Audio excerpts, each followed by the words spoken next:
નર્મદા લાઈવમાં તમારું સ્વાગત છે। ભરૂચની એલસીબી પોલીસ દ્વારા ઝઘડિયા ખાતે 22.55 લાખ રૂપિયાના ગેરકાયદેસર દારૂ સહિત કુલ 32.57 લાખના મુદ્દામાલ સાથે આઈસર ભરેલો દારૂનો ટેમ્પો પકડી પાડતા તેનું કનેક્શન નર્મદા ભાજપના નેતા દિનેશ વસાવા સુધી પહોંચતા હવે એના રાજકીય પડઘા પડવાનું શરૂ થયું છે। ઝઘડિયાની ભરૂચની એલસીબી પોલીસે દારૂ ભરેલા આઈસર પકડવાની ઘટના બન્યા બાદ ભરૂચના પીઢ સાંસદ મનસુખ વસાવા દ્વારા મામલે મીડિયા સામે નિવેદન આપવામાં આવ્યું હતું અને તેમણે પોતાની જ પાર્ટીને યાદ દેવડાવ્યું હતું કે તેમણે વર્ષ 2023માં પણ જાહેર મંચ ઉપરથી આ કથિત બુટલેગરના નામનો ઉલ્લેખ કર્યો હતો, પરંતુ તેમ છતાં તેને પાર્ટીમાં રાખવામાં આવ્યો હતો। એટલું જ નહીં, તેમની દીકરીને પણ 2 વખત જિલ્લા પંચાયતના સદસ્ય માટેની ઉમેદવારી કરવામાં આવી હતી। ત્યારે હવે આ મુદ્દાને લઈને નર્મદા આમ આદમી પાર્ટીના જિલ્લા પ્રમુખ નિરંજન વસાવાએ સમગ્ર નર્મદા જિલ્લા ભારતીય જનતા પાર્ટીના નેતાઓને આડે હાથ લીધા છે। ગઈકાલે જે 32,57,000 રૂપિયાનો જે દારૂ પકડાયો, આજે એ મોસ્ટ વોન્ટેડ બુટલેગર જેઓ ભારતીય જનતા પાર્ટીનો સક્રિય સભ્ય છે દિનેશ વસાવા અને એમની સુપુત્રી રશ્મિતા વસાવા જેઓ જિલ્લા પંચાયતના હાલના સદસ્ય છે નર્મદાના, જેઓને અગાઉ પણ આરોગ્ય સમિતિના ચેરમેન બનાવી અને એમને ટિકિટ આપવામાં આવી હતી। 2016માં આ મોસ્ટ વોન્ટેડ બુટલેગર દિનેશ વસાવાએ એના ઘરે આમલેથા પોલીસ સ્ટેશનથી ફક્ત 3 કિલોમીટરના અંતરે 3 કરોડ રૂપિયાનો વિદેશી દારૂ ઝડપાયો હતો।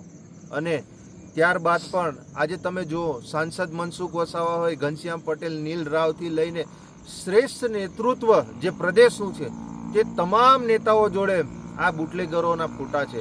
આજે દારૂનો બુટલેગર હોય, આંકડા જુગારથી લઈને જેટલા પણ ક્રિમિનલ જે મોટા મોટા ગુનાઓ કરે છે એવા લોકો આજે ભારતીય જનતા પાર્ટીનો ખેસ પહેરે છે અને ખુલ્લેઆમ નર્મદા, ભરૂચથી લઈને સમગ્ર ગુજરાતમાં આજે એ લોકો ખૂબ મોટા પ્રમાણમાં આ ધંધાઓ કરે છે। ગુજરાત પોલીસ એ તો ખૂબ સારી કામગીરી કરી રહી છે, પણ આ સરકારમાં બેઠેલા નેતાઓ જે એમની કામગીરી જે કરે છે એમની પર એમને દબાવવામાં આવે છે અને જે સારું કામ પોલીસ કર્મચારીઓ કરે છે તો એ લોકોને ટ્રાન્સફર કરી દેવામાં આવે છે।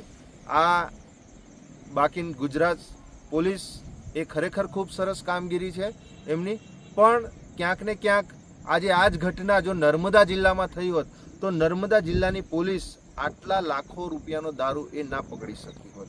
આવો તો રોજનો દારૂ આ નર્મદા જિલ્લામાં આવે છે, પણ ભારતીય જનતા પાર્ટીના જે શ્રેષ્ઠ નેતૃત્વમાં બેઠેલા લોકો આ પોલીસ અને જે બુટલેગરો છે એ બુટલેગરોની સાંઠગાંઠના લીધે આટલો લાખો રૂપિયાનો દારૂ એ ઝડપાયો નથી, જેના લીધે આજે ભરૂચ પોલીસે એને પકડવો પડ્યો। પણ આપણે જોઈએ તો આ પૈસા જે પણ કંઈ આવે છે, બુટલેગરો, આંકડા જુગારના જે ધંધાઓ છે એ ક્યાંક ને ક્યાંક ગુજરાતનું જે કમલમ છે, નર્મદાનું જે કમલમ છે, આ ત્યાં સુધી આ પૈસાઓ પહોંચે છે। એના લીધે આવા બુટલેગરો બેફામ બન્યા છે। આજે અમે ગુજરાત પોલીસ, ભરૂચ પોલીસનો ખૂબ ખૂબ આભાર વ્યક્ત કરીએ છીએ કે આટલા લાખો રૂપિયાનો દારૂ પકડ્યો અને ભારતીય જનતા પાર્ટીના જે નેતાઓ છે એ લોકોના નામ ખુલ્યા।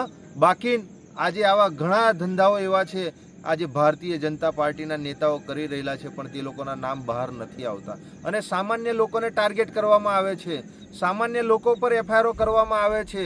જે લોકો 2-5 હજાર જો કોઈ ડ્રિંક કરીને બાઇક ચલાવે તો આજે તેવા લોકોને દંડ કરવામાં આવે છે, પણ આવા બુટલેગરો અને જે આવા નેતાઓ છે એ ખરેખર ભારતીય જનતા પાર્ટીમાં છે, કી પોસ્ટના હોદ્દાઓ ધરાવે છે।